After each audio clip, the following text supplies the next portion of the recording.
anyone ever tell you it's rude to point?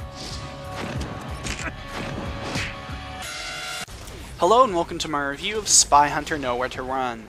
This is a buried treasure review extra for you folks. Spy Hunter Nowhere to Run came out in 2006 and was overlooked by a lot of gamers.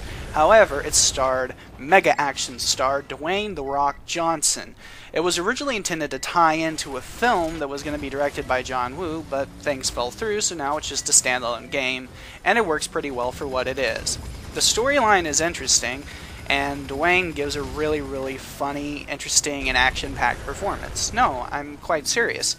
There are great one-liners in the storyline, there are emotional moments, it never feels like he's phoning it in. He does a pretty good job as a voice actor in this game. And to top it all off, he did all the motion capture for his character, so when you're moving, you're walking, it looks just like The Rock would walk or shoot a gun. They did an excellent job with that. And then he has his wrestling moves, which are his hand-to-hand combat abilities in the game.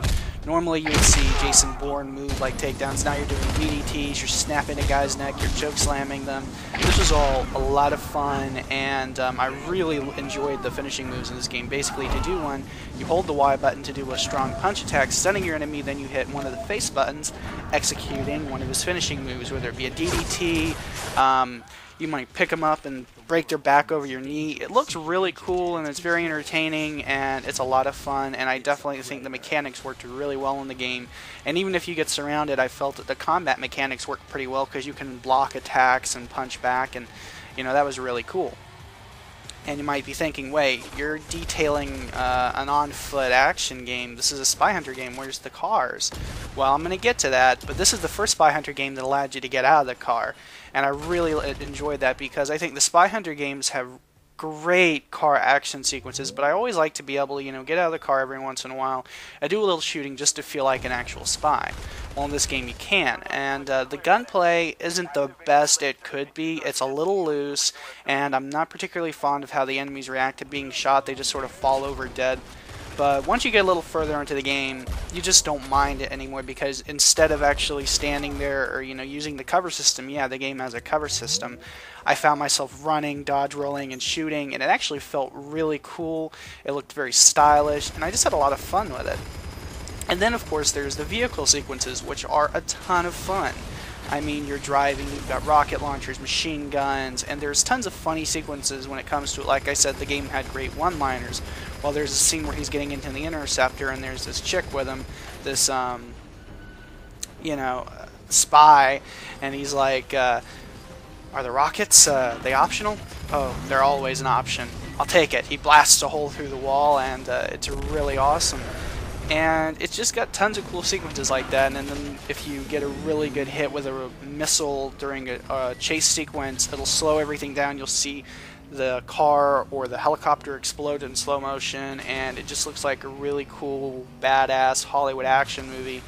The shooting, as I said, a little bit loose, but the melee combat definitely makes up for that. You can even pick up improvised weapons like hammers, wrenches, and stuff, and it's just really fun just beating your enemies to a pulp. And I was surprised at the amount of violence they were able to get away with this game, because it's teen rated, because basically if you do like a couple of quick hits with the lighter attack buttons and you do a strong attack, it'll either trigger a slow motion uppercut or this big right hook, and when you do that you see blood and you actually see teeth flying out of their mouths, and that's really cool.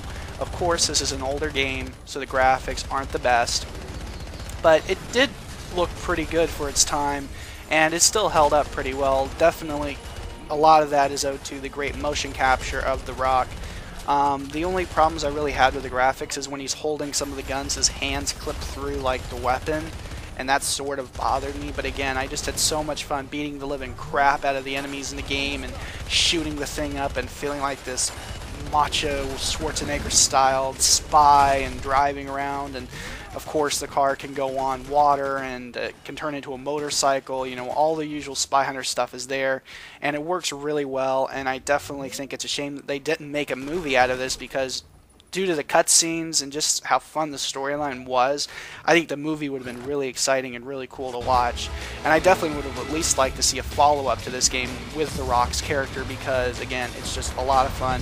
It's got some good behind the scenes on it as well. It's one of those few games that includes it and has the motion capture footage, and it's just really funny to watch and you know, hear The Rock talk a little bit about how he's a gamer too and he wanted to make sure it played right.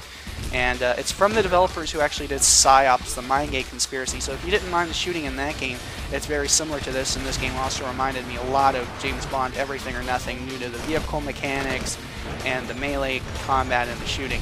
So I definitely think this is a great buried treasure you should check out.